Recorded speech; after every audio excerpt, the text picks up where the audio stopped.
There's a hidden weight that leaders carry, and that comes to a number of pressure points. First one is the pressure to feel capable or to be perceived as capable, as worthy of the role that you are in.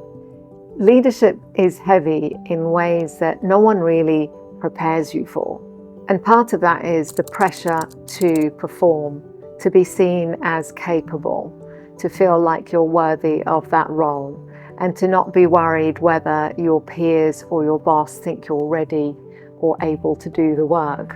Another pressure that we can feel is that we always have to have the answers. The solution always rests with us. Whether that's direction or strategy or approach, we feel that we have to appear to know what we're doing and know what the answer or solution is to any particular problem. Also, as leaders, we carry a lot of the mistakes in terms of time and costs and people, and have we hired the right people for the team? Do we have the right capability? Or something just going horribly wrong or stalling.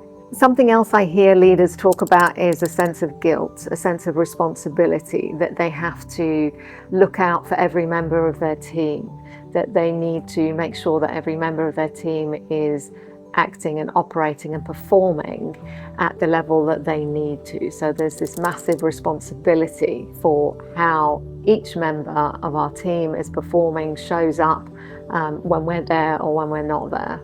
And part of that is the guilt of not wanting to overload our team, so not wanting to give someone more work when we already know that they are perhaps struggling or working long hours already.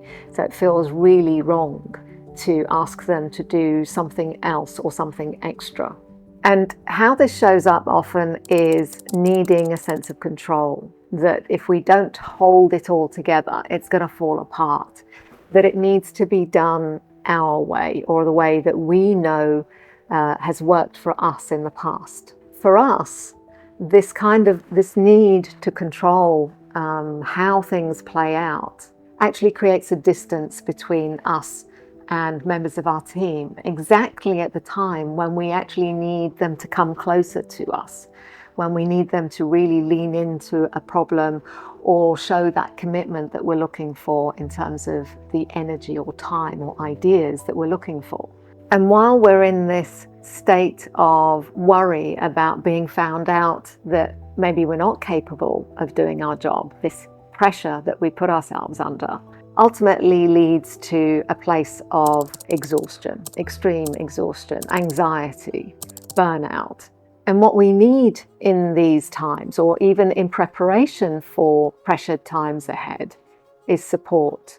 Support from our peers, our network, support from a coach or mentor, and support from our team as well. And knowing that we don't actually have to carry all of the responsibilities around performance ourselves, that actually we can ask our team members to step into that space, and it's knowing how to do that. And one of the beautiful things about using coaching skills as a leader, and that I teach in Leaders Who Coach, is how you get into that, how you create that safe space, take away the pressure, the need to always have the answers, and allow for your team members to actually step up and create and own. And that leads to a really healthy level of accountability. To learn more about Leaders Who Coach, do visit the website, coachlead.co, and remember, you don't have to carry it alone.